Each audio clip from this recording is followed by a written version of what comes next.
Alright, so just a brief intro to part two. Um,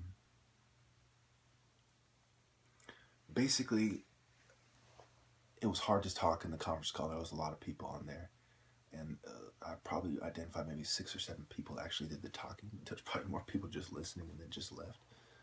And then I think there was a perps that came in and made noise real quick. I don't know. But what my problem with it is that they didn't want to really get to the root cause of the problem. They didn't want to admit that exposing it is not enough.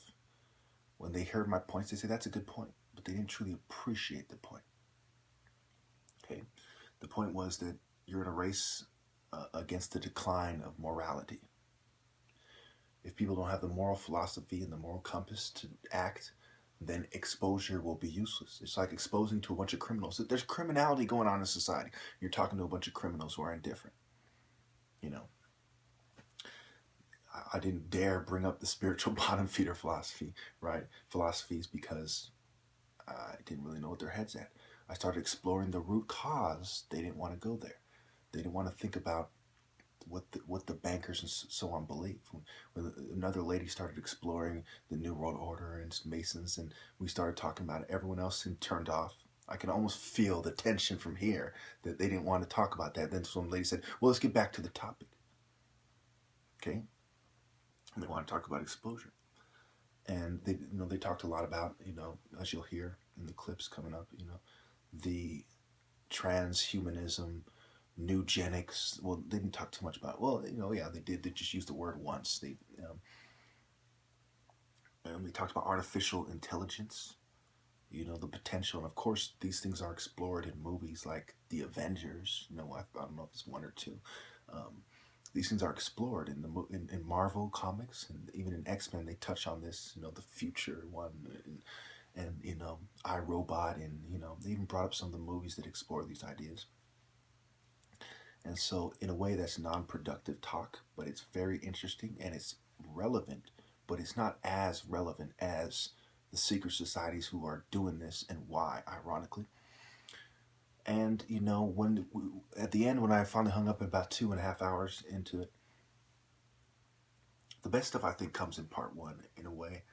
But then the military guy has a lot of good ideas, and he brings in a very elegant, articulate,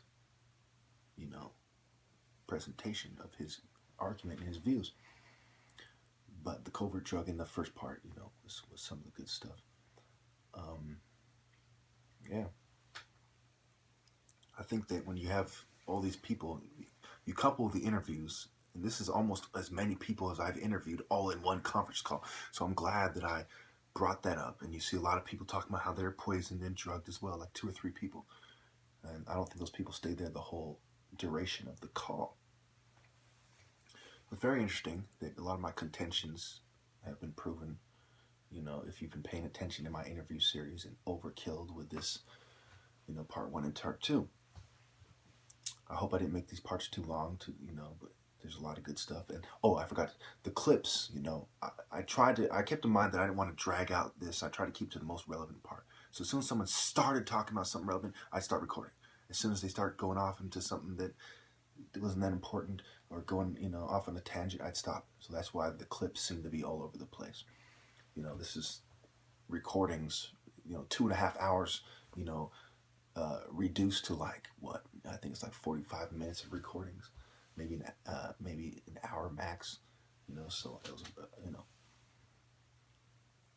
yes, I think that was most of what I wanted to say. Oh yes, the billboards, I forgot. So they wanted to make billboards where they show pictures, right? And I'm thinking, and they say, well, pictures stay longer than, I brought up the idea that it should say stop covert experimentation, which in my opinion is the best idea. And of course, there's no hard feelings if it's not, it's not about arrogance or thinking I'm smarter than them or anything like that. It's about what I think is a practical solution. They wanted to use pictures. And to me, I'm like, this could be a picture for a movie. These people don't know if you're advertising for a B movie. They don't know if you use a book cover. They don't know if you're talking about science fiction. And I started getting kind of frustrated because I wanted to talk, and point that out. And it's hard, There was many times when I tried to say something, like at least 5 times, when, someone else would start talking right after me, and so I'm polite. I wouldn't want to talk over them. So, you know, so that's when I eventually hung up, because I think a lot of people didn't get that. I think that you have to have words. Pictures help, but the words are probably more important. You need to make sure that they know that this is something real. And the words should be brief, they should be succinct, and they should be direct, to the point, concise. So something like stop covert experimentation, and then, some kind of picture, and then MK Ultra never stopped or something would be a good billboard. Better than what they were saying, if you truly think about it. And so, because of the way they're doing things, how they structured it, and I think that I'm suspicious of it being controlled opposition. I've always been suspicious of FFCHS being controlled opposition, but I really, I hope they're not, and I really don't know. But I think these people are very smart, and they're smart enough to come to a lot of the conclusions that I have. And so that's one of my reasons I wonder, well, why didn't they? Why are they doing this in a way that's not going to truly end it? It might wake some people up, but it's too slow. That's why all my points, everything I was talking about was leading toward real solutions. What they're doing is leading toward raising awareness slightly, not stopping anything. And I'll end this because it's a long intro. I didn't mean to make it this long. I apologize. I hope you stay tuned for all the clips. But what they're talking about is basically the reason why COINTELPRO and MK Ultra and the Phoenix program and Monarch and all these programs never ceased is because it got a little exposure. Nobody really fucking cared. There were superficial committees and hearings, and then that's it. Then they say, oh, we stopped that, and these people got paid. The settlements were basically to feed into the misconception that it ended. We admitted our mistake. There's the settlements. We stopped it. But that's not what happened. That was the cover story. Thank you. Well, please, without further ado, listen to the rest of the clips. Thank you. I think most of us are pretty sure that Big Pharma is involved in all of this on some level. That they're all just trying, hoping that we get sick, we get medicated, etc. Yeah. The levels, like the sugar levels for diabetes, or the levels for certain, I don't know, other, my brain is dead, but for other, they change the levels so that my doctor, I don't have any diabetes in my family, but my doctor was trying to push at me and said, well, do you have diabetes in the family because your sugars are really high and I think I should start you on medication? I said, no, I don't, and because they're changing the levels of the sugar that they count, that now they, so that the farmer can make more money. Same with blood pressure, same with cholesterol. A lot of cholesterol medications get. Yeah, it's pretty amazing. The commercials, I watch a little bit of TV, and the pharmaceuticals are pushed. It's unbelievable. So, I think they're doing it for their profit, and they're making it bigger with meds. Medications for high cholesterol. Let me make women diabetic. Okay. I gotta find that. Hang on.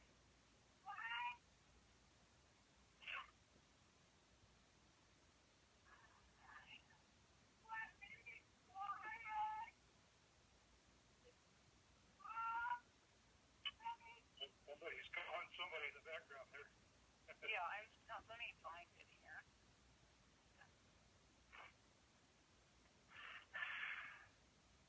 Well, anybody have any happy news as we are talking about the disasters of the world? It doesn't have to be happy. Yeah, but we've got lots of people on the call. Anybody else want to talk? Sharon, how are you doing? Are you on the call?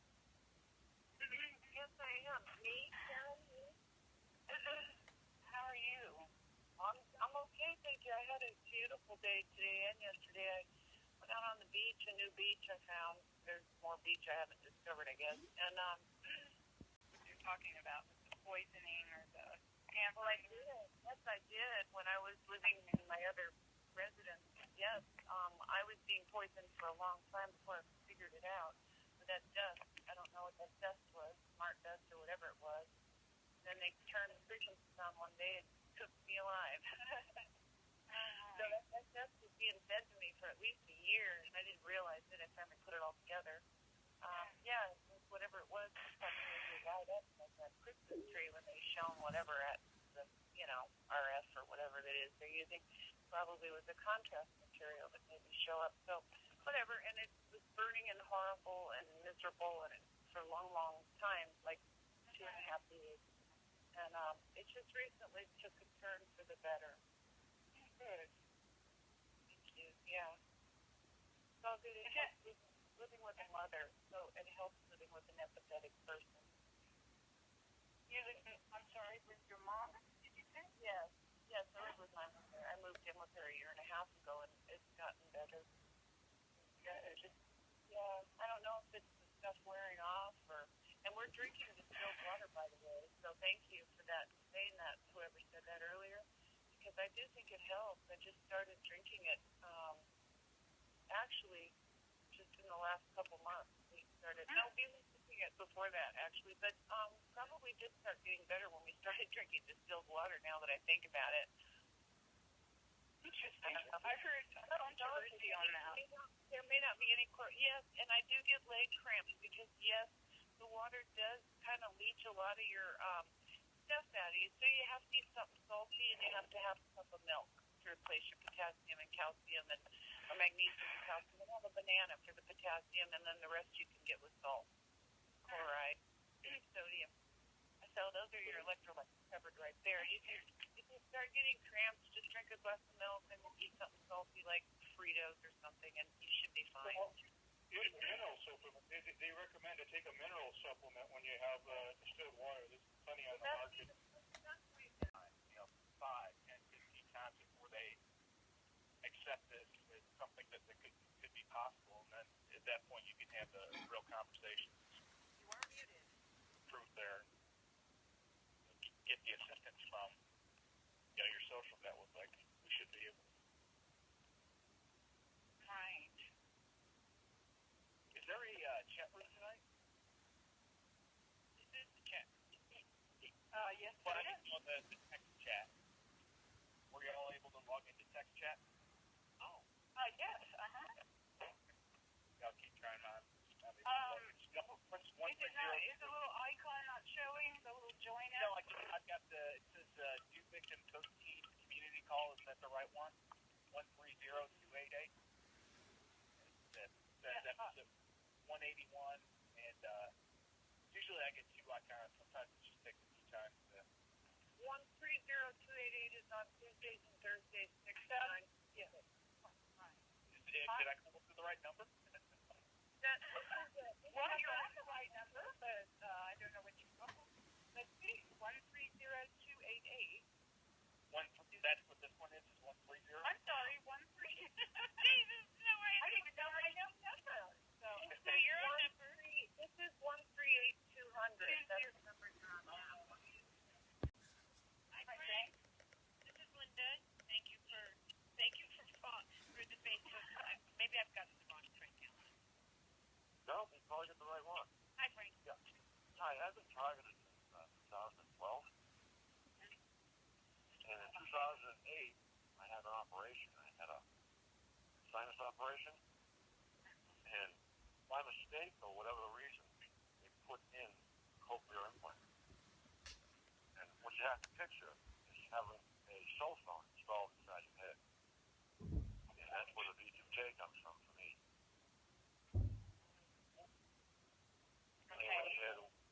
Anyone care to comment? Yeah, and how do you know you have a cochlear implant? I mean, do you feel it? No, that's right. I'm sorry?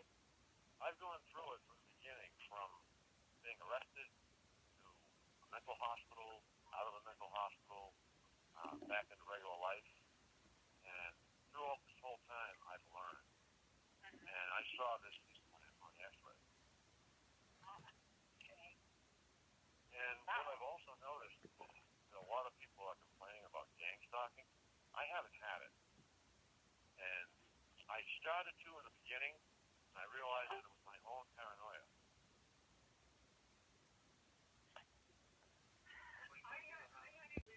Total credibility. So they could start the gang stalking, stop it, make it look like your neighbor's doing it. Your neighbor may be doing it to you, hurting you. So Well, I know who my attackers are. I know where they live. As a matter of fact, the police just visited their home, and they just moved. So my attorney's looking for them. Yeah, they live in Whitman, Massachusetts. One's name is Michael Pierce, and the other one's name is Robert Levine. I know right where they were. We'll find them again. and how did you find them? Well, the story is, I lived at the address that they lived at with my family. And one of them assaulted my daughter, and I took him apart. And I paid for it with this electronic stock. But the list of things they can do is incredible. What you think they can do is one thing. You are unmuted. I've never had anyone follow me. I've never had anyone try and assault me. I've never had anyone try and do anything, and I've never seen anyone. So I don't think they can allocate that kind of funds for this operation. I can't picture 40 or 50 people on one guy. You? Yeah. No, it's odd. I mean, I agree. I get the synchronization with my neighbors, which is, I actually, wrote it down. There's too many coincidences. Too many. There's one live feed operator doing the spreading. There's not like 5 or 10, but who's ever in the room with that live operator can talk also. And they just watch the victim on the screen there. And this has gone on 30 years with me with my ex-neighbor, and that's what they're doing. But there's just basically the one live operator assigned to the victim. Dave, do you have any explanation for this? If it's neighbors, what do you think? Are they low level? Yeah, it's a psychological warfare campaign. So, in the military, we have groups that will do things like drop leaflets on the enemy before they attack. Give up, your enemy, your leaders don't care about you. You're going to be destroyed, or Right. Just to undermine it. They'll do things like put loudspeakers on the what do you call it? The border between North Korea and South Korea, and blast messages across there at each other. This group deals with command and control functions of the enemy. So, like this type of operation would be to, say undermine a group of scientists that support, new weapon, or a specific general that they want to fool the subordinates into believing that they're getting orders from that general when it's not. They're not talking to that guy. So it's a well-funded warfare area. It's a subset of, like information warfare. And yeah, they really do have people that do this as a profession. And of course, like most military careers, they kind of have a flow path that they go into after their military service is over. So at some point, like the guys that do special warfare and rendition and signals warfare guys, and these guys that do psychological warfare kind of get jobs doing, revenge and going against opposition groups for your business. So if they can get you labeled as, you're subversive to a business, or they say you're not as big of a patriot as you should be, or that sort of thing. They do have people that they can go after you with this. So yeah, they do recruit from in the community, and there's money for it. I mean, it really does happen. Yeah, it really does. And if you want to know for sure, you can read books on something called COINTELPRO. The most famous one went against Martin Luther King there, and they have a letter that was written by J. Edgar Hoover that you can find on Wikipedia that literally is telling Martin Luther King that the only option he has is to kill himself. I mean, that's really their attitude. They believe that you should shoot yourself. That's they're career professionals, and it's political inciting all the time. So that's really their attitude. They care more about their career than Can I make a comment here? Sure. Well, this is what I've seen in my life, and what I've kind of figured out is that they don't have 50 people working me. What they do is they maybe have 3 or 4, and then they trigger me to go where they are. They're all set up waiting for me, and it appears that they followed me there and followed me to where I was going, whereas they already had it all set up. That's what I've done. And this elaborate, what they're doing, I mean, it's so elaborate, it's so ridiculous. I mean, you tell people, it's quite simple. They just trigger you. They just trigger you while you're asleep with pulses, with audio and video, and then you're interested in the political aspect of anything. 3 of the reasons why is if they've had any problems with violence, if they've had any problems with drugs or mental history. Those are 3 other good reasons they stick them on this program. And the other thing is if somebody wants your property, I've run into several women that they've been trying to chase them off their property because it's wanted by big corporations. They're blocking new developments, whatever. There was a woman in Georgia, and there's one in Boston. There's a guy in Boston. Okay, I'm going to try and find that noise. Excuse me. There's a lot of reasons why they target you. Well, yeah, that doesn't even make sense, though. If somebody's on, I would say most of the people here don't fit that. And that doesn't make sense to me. I really think it's done to credit us because it sounds insane. When I say it sounds insane. Right. You can't even say it wants you to be insane. Hey, there was a guy in Boston. This was years ago when my targeting first started. It was in the Boston Globe.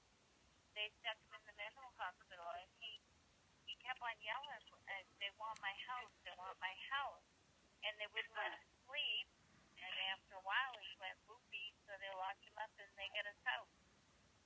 Yeah. To be honest, that doesn't make sense to me either.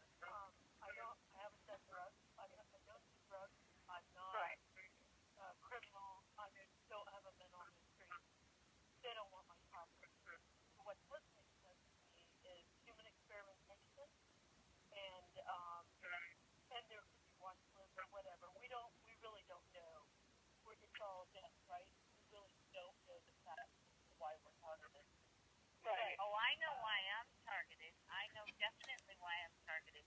I was a whistleblower, and that activist and a dissident, that got my name on the list 3 times.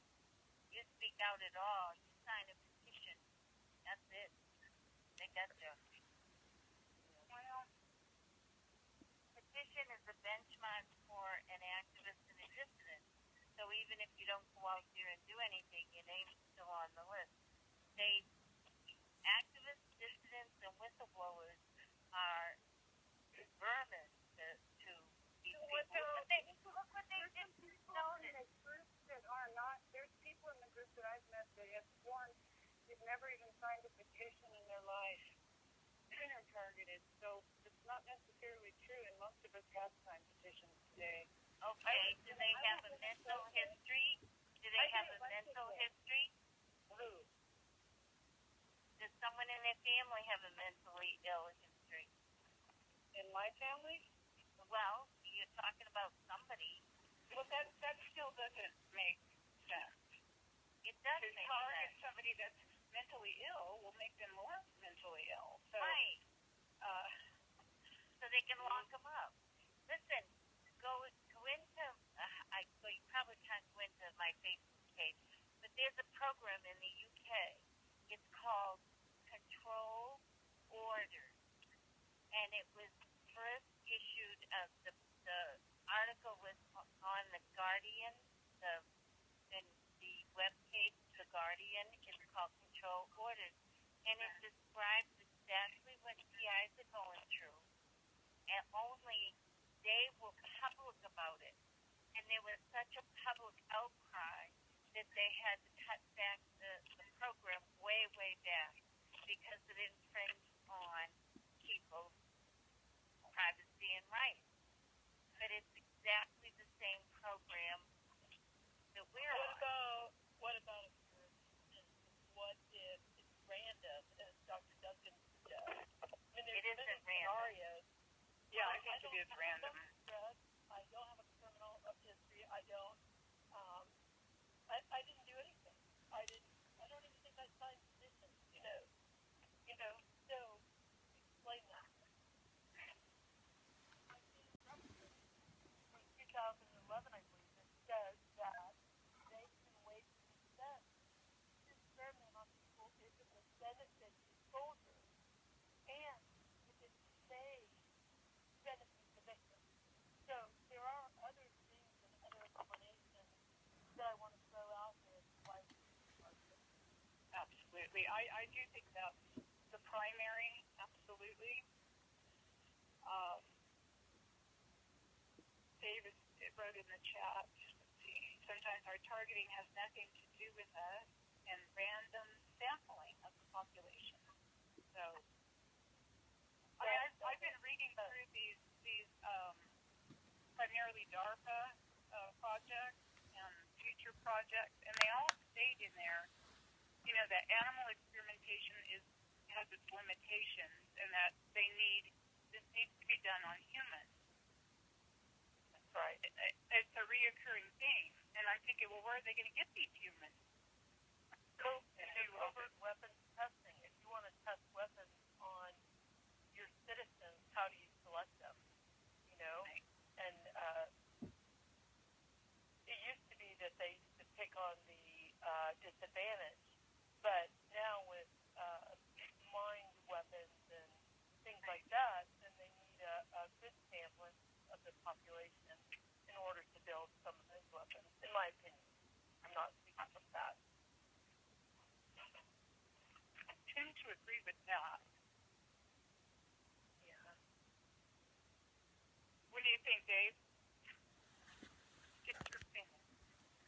Sorry, I missed the beat there. Where were we?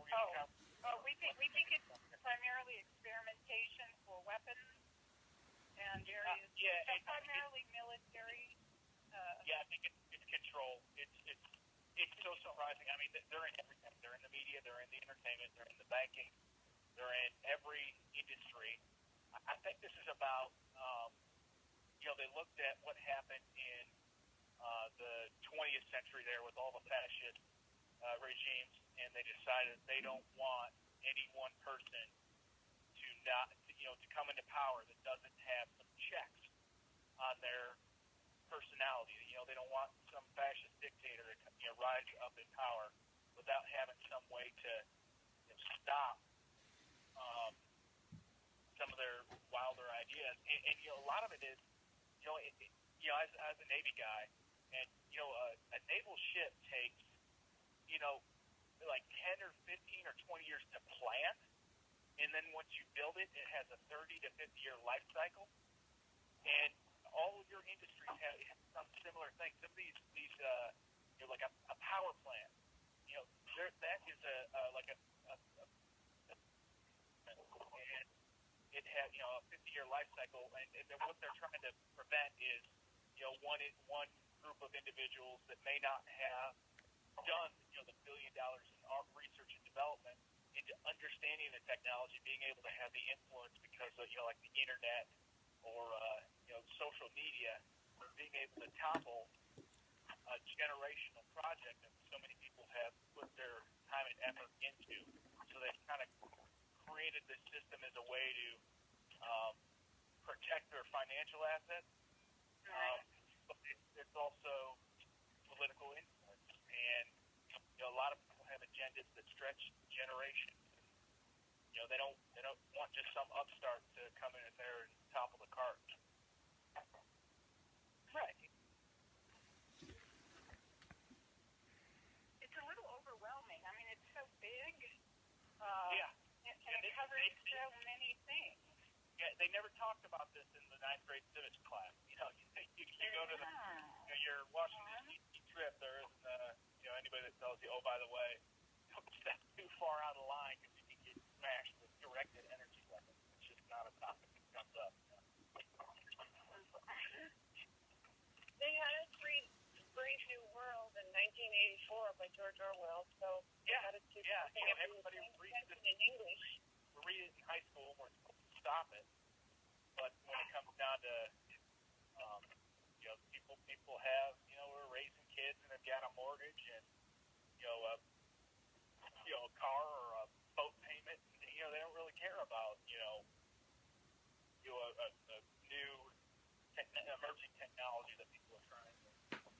And if I feel like I'm being threatened, with serious bodily harm, I will fucking stab him.